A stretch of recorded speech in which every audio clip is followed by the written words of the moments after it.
الحمدللہ انشاءاللہ آج سورہ اب کی جو ہے انشاءاللہ 32ویں آیت کی تلاوت سے ابتدا کریں گے.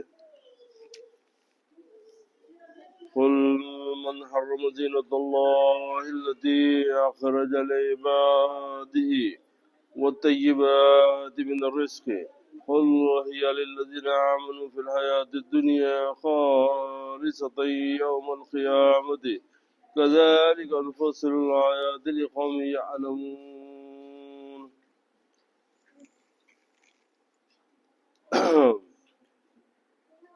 فرما دیجئے، یعنی حضور علیہ السلام سے مخاطب ہو کہ اللہ فرما دیجئے اللہ کی اس زینت یعنی آرائش کو کس نے حرام کیا ہے جو اس نے اپنے بندوں کے لیے پیدا فرمائی ہے، اور کھانے کی پاک ستھری چیزوں کو بھی کس نے حرام کیا ہے.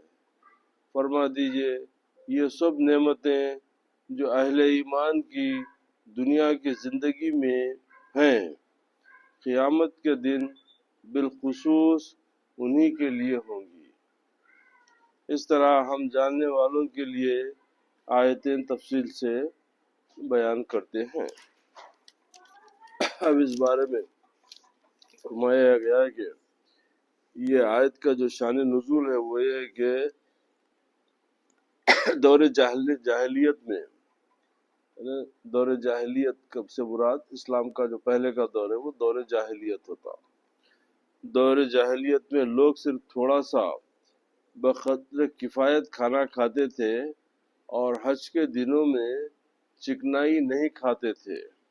اس طرح وہ اپنے حج کی تعظیم کرتے تھے. مسلمانوں نے کہا یا رسول اللہ صلی اللہ علیہ وسلم ہم اس عمل کے زیادہ حقدار ہیں، یعنی ہم تو جب وہ لوگ ایسا کر رہے تو ہم تو ان سے زیادہ کرنا چاہیے یہ کام. تو اس پر اللہ تعالیٰ نے یہ حکم نازل کیا کہ یعنی گوشت اور چکنائی وغیرہ کھاؤ یعنی کھاؤ پیو آرام سے، کوئی رکاوٹ نہیں ہے. یعنی اللہ تعالیٰ جو ہے اس کے بارے میں یہ آیت نازل ہوئی. تو اب حضرت ابو ہریرہ رضی اللہ تعالیٰ عنہ فرماتے ہیں کہ ایک شخص حضور اکرم صلی اللہ علیہ وسلم کی خدمت میں حاضر ہوا اور ایک خوبصورت شخص تھا.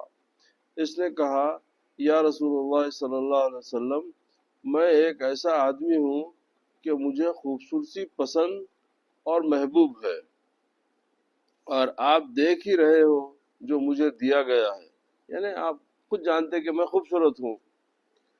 حد یہ کہ میں نہیں پسند کرتا کہ کوئی شخص مجھ سے خوبصورتی میں برتر ہو جائے. جوتے کے تسمے کے برابر بھی. کیا یہ بات تکبر کی وجہ سے ہے؟ حضور صلی اللہ علیہ وسلم نے فرمایا نہیں، بلکہ متکبر وہ ہے جو حق کو چھپائے اور لوگوں کو حقیر سمجھے. یہ نہیں فرمایا کہ کیا یہ جو میں چاہتا ہوں کہ سب سے زیادہ میں خوبصورت دکھوں تو کیا یہ میں تکبر ہے کیا؟ تو اس پہ سرکار دو عالم صلی اللہ علیہ وسلم فرمائے کہ بلکہ متکبر وہ ہے، یعنی تکبر کرنے والا ہے جو حق کو چھپائے اور لوگوں کو حقیر سمجھے، لوگوں کو اپنے سے کم سمجھے. حضرت عبداللہ کہتے ہیں کہ رسول اللہ صلی اللہ علیہ وسلم نے فرمایا جس شخص کے دل میں ایک ذرہ برابر بھی تکبر ہوگا وہ جنت میں داخل نہیں ہوگا، اور وہ شخص دوزخ میں نہیں جائے گا جس کے دل میں ذرہ برابر بھی ایمان ہوگا. راوی کہتے ہیں یعنی حضرت عبداللہ کہتے ہیں کہ ایک شخص نے عرض کیا میں پسند کرتا ہوں کہ میرے کپڑے اور جوتے اچھے ہوں. آپ صلی اللہ علیہ وسلم نے فرمایا خوبصورتی کو پسند فرماتا ہے، بلے اللہ سبحانہ و تعالی خوبصورتی کو پسند فرماتا ہے، جبکہ تکبر یہ ہے کہ کوئی شخص حق کا انکار کرے اور لوگوں کو حقیر سمجھے۔ حضرت عبداللہ ابن عباس رضی اللہ تعالیٰ نے اس جملے کا یہ مطلب قرار دیا کہ دنیا کی ساری نعمتیں اور راحتیں اس خاص کیفیت کے ساتھ کہ وہ آخرت میں وبال جان نہ بنے، صرف فرما بردار مومنین کا حصہ ہے۔ سمجھ میں آیا؟ دنیا کی ساری نعمتیں اور راحتیں اس خاص کیفیت کے ساتھ کہ وہ آخرت میں وبال جان نہ بنے، یعنی وہ نعمتیں اور وہ راحتیں آپ کی دنیا کی اگر وہ آپ کی قیامت میں، آپ کے آخرت میں اگر وہ آپ کے لیے نقصان دہ نہیں ہے، آپ کے لیے وہ چیزیں وہ آخرت میں اگر وہ نقصان دہ نہیں ہیں تو یہ مومنین کا حصہ ہے۔ اگر آپ کی جو بھی نعمتیں ہیں، جو بھی راحتیں ہیں، اگر اس کی وجہ سے اگر آپ کو یہ ہے کہ بھئی اس کے لیے آخرت میں آپ کے لیے نقصان ہے، وہ آپ کے لیے آخرت میں مثال کے طور پہ آپ کے پاس دولت ہے، اگر آپ دولت کا حق ادا کر دے رہے تو وہ دولت آپ کی دنیا کی نعمت ہے۔ اگر آپ اس کا حق ادا نہیں کر رہے ہیں، آپ زکوٰۃ برابر نہیں دے رہے، آپ وہ دولت سے جو ہے آپ لوگوں کے اوپر جو ہے تکبر، لوگوں کو حقیر بتانا چاہ رہے، وہ لوگوں وہ تکبر کی وجہ سے لوگوں کو حقیر کر کے ان کو ذلت ان کی کر رہے، تو وہ تمام چیزیں آپ کے لیے قیامت میں آپ کے لیے وبال جان بننے والی ہے۔ نہیں، اگر وہ چیزیں آپ اس کو جیسا اللہ اس کا رسول بتایا ہے آپ اسی طریقے سے استعمال کر رہے تو پھر وہ تمہارے لیے راحتیں ہوں گی، نعمتیں ہوں گی۔ تو ہر چیز کا، تو دنیا کی جو نعمتیں ہیں اس کا انکار مت کرو، وہ آپ کو اللہ کی عطا ہے تو آپ اس سے استفادہ کرو، مگر یہ دیکھو کہ اس کے استعمال کے بعد میں پھر آخرت میں اس کا جو ہے کہ خمیازہ نہ بھگتنا پڑے۔ میں اس کا غلط استعمال کر کے، اس لیے کہ جو ہے اب جیسے میں بتایا اس سے پہلے کی روایت میں کہ ایک شخص خوبصورت تھا تو بولا کہ اللہ میں چاہتا ہوں کہ میں سب سے زیادہ خوبصورت ہوں، تو کیا یہ غلط ہے؟ تو سرکار بولے کہ نہیں، یہ غلط نہیں ہے، مگر اگر تم اسے کسی کو دوسرے کو حقیر جانو وہ غلط ہے۔ آپ خوبصورت ہو جائے الحمدللہ، مگر یہ کہ آپ دوسرے کو اپنے مقابل حقیر سمجھنا وہ بری بات ہے، دوسرے کو کمزور سمجھنا۔ اللہ آپ کو دولت اس لیے دیتا ہے کہ آپ کسی کو گراؤ؟ اللہ آپ کو صحت ایسی دیتا ہے کہ آپ کسی کو کمزور سمجھو؟ نہیں، اللہ تعالیٰ کی نعمتوں کا صحیح استعمال کرو۔ اللہ تعالیٰ کی نعمتوں کا اگر آپ صحیح استعمال کریں گے تو وہ آپ کے جو ہے قیامت میں آپ کے لیے وبال جان نہیں بنیں گے، بخلاف کفار و فجار کے گو دنیا میں نعمتیں ان کو بھی ملتی ہیں بلکہ زیادہ ملتی ہیں، مگر ان کی یہ نعمتیں آخرت میں وبال جان اور عذاب دائمی بننے والی ہیں۔ مومن کو جو نعمتیں دنیا میں ملتی ہے تو اگر انہیں اللہ اس کے رسول کے احکام کے بتائے ہوئے طریقے سے اگر وہ استعمال کرے گا تو وہ نعمتیں اس کے لیے قیامت کے لیے دن آسانی پیدا کریں گے، اس کے لیے وبال جان نقصان کا سودا نہیں ہوگا، بجائے اس کے کہ جو کفار اور جو گناہگار لوگوں کو بھی اللہ تعالیٰ دنیا میں نعمتیں عطا کرتا تو وہ نعمتیں ان کے آخرت کے لیے نقصان دہ ہے، کیونکہ وہ لوگ ان نعمتوں سے دنیا میں صرف اور صرف تکبر، بڑائی، خدا سے دوری یہ کاما کرتے رہتے، تو لہذا اس کی وجہ سے ان کے لیے وہ نقصان کے، ان کے لیے عذاب دائمی عذاب بننے والا۔ اس لیے نتیجے کے اعتبار سے ان کے لیے یہ کوئی عزت اور راحت کی چیز نہ ہوئی۔ ہمارے لیے اگر ہم کو دنیا میں اللہ کی نعمت دے رہا تو وہ ہمارے لیے اگر اس کا صحیح استعمال ہے تو ہمارے لیے دنیا میں بھی راحت ہے اور پھر قیامت میں بھی راحت ہے۔ کفار کے لیے وہ دنیا میں راحت ہے مگر قیامت میں اس کے لیے عذاب ہے۔ اور بعض حضرات مفسرین نے اس کے یہ معنی قرار دیا کہ دنیا میں ساری نعمتوں اور راحتوں کے ساتھ محنت اور مشقت اور پھر زوال کا خطرہ اور پھر طرح طرح کے رنج و غم لگے ہوئے ہیں، خالص نعمت اور خالص راحت کا یہاں وجود ہی نہیں۔ البتہ قیامت میں جس کو یہ نعمتیں ملیں گی وہ خالص ہو کر ملیں گی، نہ ان کے ساتھ کوئی محنت ہوگی، نہ کوئی مشقت ہوگی، اور نہ ان کے زوال یا نقصان کا کوئی خطرہ ہوگا، اور نہ ان کے بعد کوئی رنج و مصیبت۔ تینوں مفہوم آیت کے جملے میں بن سکتے ہیں، اسی لیے مفسرین صحابہ و تابعین نے ان کو اختیار کیا۔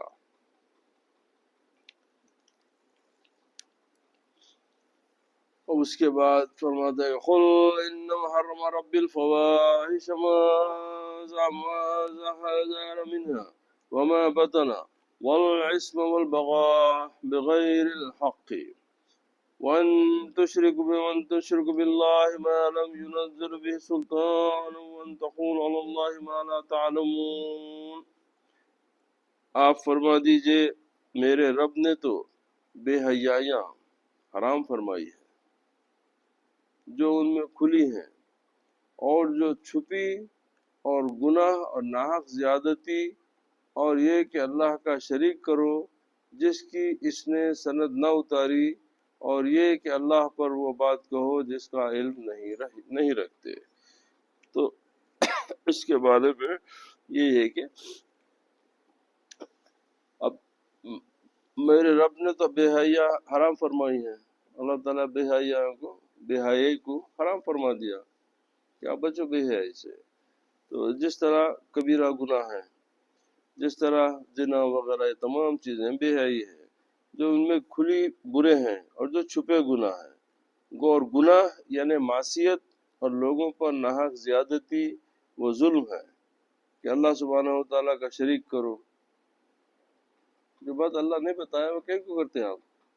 اللہ تعالیٰ بولا میرا شریک بناؤ تم، نہیں تو لہذا نہیں بنانا۔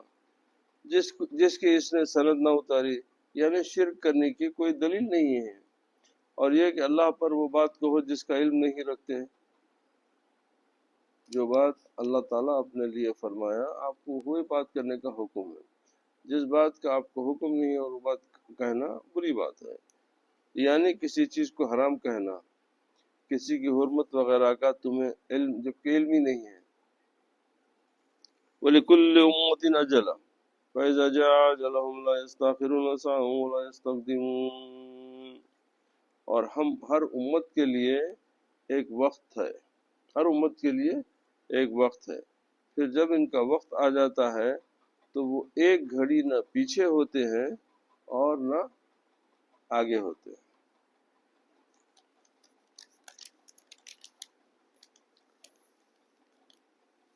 اسی لیے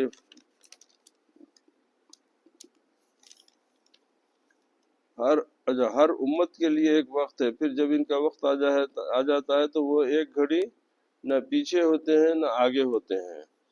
اسامہ بن زید رضی اللہ تعالیٰ عنہ سے روایت کرتے ہیں کہ رسول اللہ صلی اللہ علیہ وسلم کی ایک صاحبزادی نے آپ کو کہلا بھیجا کہ میرا ایک لڑکا وفات پا گیا اس لیے آپ تشریف لائیں۔ آپ نے اس کا جواب کہلا بھیجا کہ سلام کہتے ہوئے فرماتے ہیں کہ اللہ کی جو چیز تھی وہ لے لی، اور اسی کی ہے وہ چیز جو اس نے دی، اور ہر شخص کی ایک مدت مقرر ہے، اسی لیے صبر کر اور اسے بھی ثواب سمجھ۔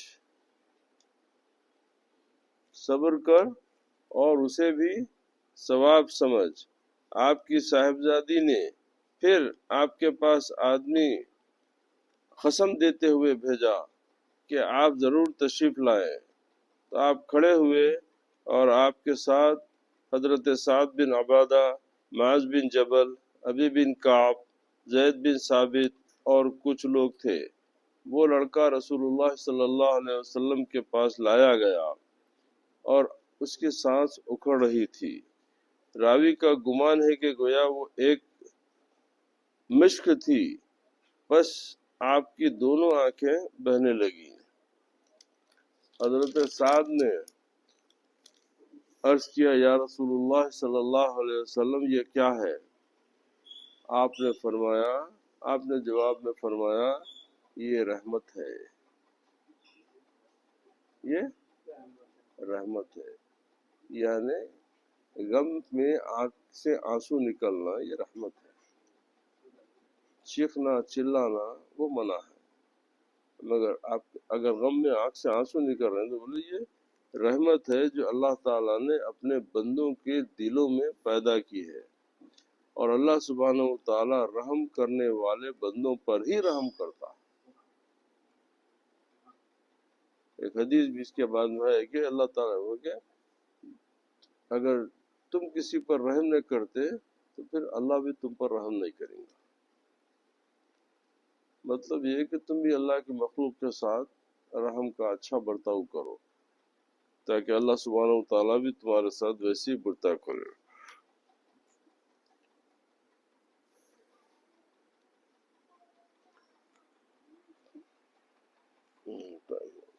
چلیے آج انشاءاللہ یہ 34ویں آیت پہ آج کی تلاوت کا جو ہے ختم کرتے ہیں، انشاءاللہ آئندہ جو ہے اس کو جاری رکھیں گے۔ اللہ سبحانہ و تعالیٰ اپنے کرم سے اپنے فضل سے ہم کو قرآن پڑھنے اور اس کو سمجھنے کی توفیق عطا فرمائے۔ اللہ تعالیٰ نور قرآن سے ہمارے گھروں کو، ہمارے قلوب کو ہم پروردگار منور فرما دے۔ وآخر دعوانا الحمدللہ رب العالمین۔